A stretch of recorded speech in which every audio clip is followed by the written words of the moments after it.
this video, you'll get your hands on 7 hard-hitting methods to make your next interactive video a home run. But first, make sure you subscribe to our channel and hit the notification bell so that you get notified when we post new videos that will help you grow your business. Right, let's get to it. 1. Get interactivity in early. Any great interactive video should have the viewer clicking on something within the first 10 seconds. What this something is exactly is completely up to you. It could be a great big choose your own adventure button at the beginning of a narrative-led video, or it could even be something as simple as an enter your name text field. The aim is for the viewer to have an "oh, I get it" moment right from the start and understand what they'll be doing throughout the video. After all, there's a good chance many of them will be completely unfamiliar with interactive videos. Just make sure you stay clear of lengthy setups to the story, as this increases the chance of drop-offs before the fun has even begun. And no way do you want to throw away your chance to knock those viewers' socks off. Next up, 2. Use sticky hotspots for higher engagement. For those of you who don't know, a hotspot is a clickable element within a video. Once you click it, a pop-up window appears offering further information. Now, there are 2 types of hotspots that you can use: static and sticky. Static stays on screen in a fixed position, while sticky follows a moving object. Take a look at this example here. You see? Look at it go! Whee! Static hotspots are great for more game-based interactive videos, where the viewer has to find a clue or make a narrative decision and the like. While sticky hotspots are perfect for shoppable, where objects and people move across the screen. So, obviously, both types have their own unique benefits. But just so you know, sticky hotspots are known to rocket engagement up to 9 times more than static ones. So be sure to break out that digital glue if you make use of this method. Moving on. 3. Choose the right interactive video type. One of the best things about interactive videos is that you're basically a kid in a candy store when it comes to picking out which type you want. Let's go through them now. As I mentioned a moment ago, there's hotspot videos which are great for shoppable content, just like this little number from Mango, a fashion brand. It's just like your traditional video, but with hotspots to purchase the product throughout. You've also got video hubs, where multiple videos are housed in a single video player with a navigation menu that allows the viewer to click through different content of their choice. Naturally, this makes this type of interactive video ideal for training purposes. Then there's contact form videos, which are a brilliant way to spice up your whole inquiry process. Take Travio, for example, an Icelandic travel agency that encouraged users to add and remove items from their bucket list in order to receive their very own beautifully tailored package. Then, of course, you've got the choose your own adventure videos, where the viewer has complete control in shaping story-driven content. Often, playing the role of a character, the viewer gets to choose where they go and what they do, enjoying a butt-clenching adventure where whatever exploits take place is up to them. And finally, we can't forget gamification videos, which make the worlds of film and video games collide. You can challenge the viewer with a quiz, make them go head-to-head with friends in a competition, offer up a time challenge, and so much more, all while putting a spotlight on your brand and launching those sales.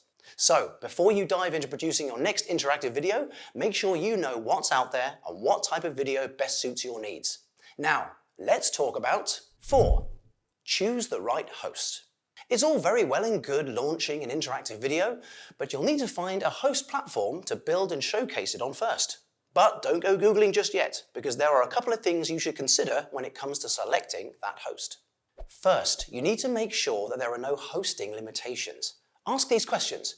Is the host mobile friendly by allowing portrait versions of the video? Does it have the bandwidth to support the video should it go viral? And can the data from the video, like leads and analytics, integrate with your CRM?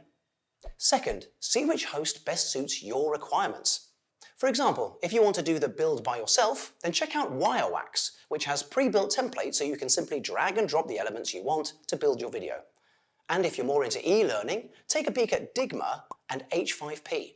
Of course, if you want to have bespoke and unlimited functionality while taking the workload off yourself, then get in touch with us here at Spiel, as that's something we're more than happy to provide. Oh, and while I'm on the topic, we'll be releasing a video soon on the different interactive video hosts out there, so don't forget to subscribe.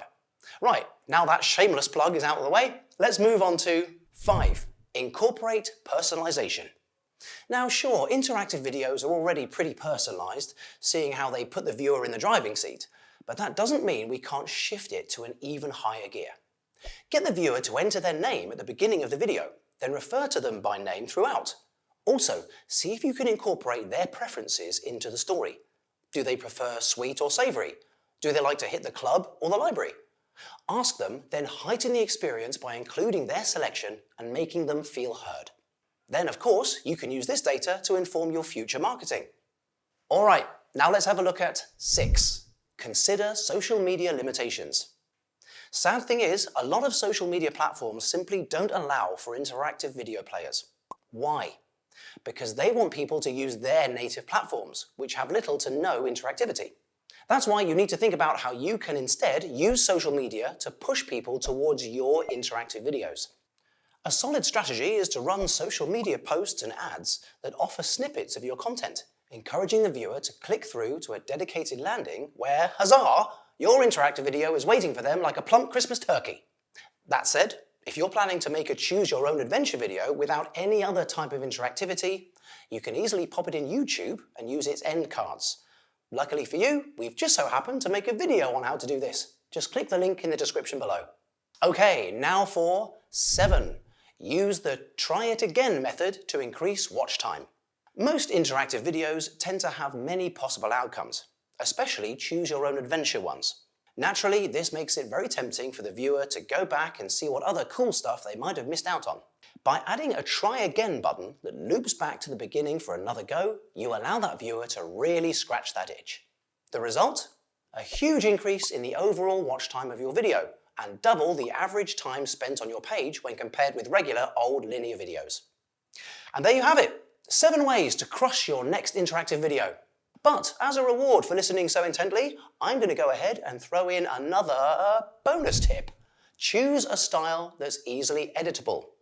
Whenever you make an interactive video, you want to make sure you use analytics to improve it.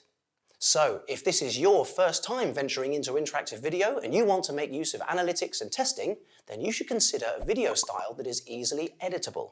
For example, using animation saves having to go back and reshoot complex scenes with a full crew and actors, so be sure to think ahead.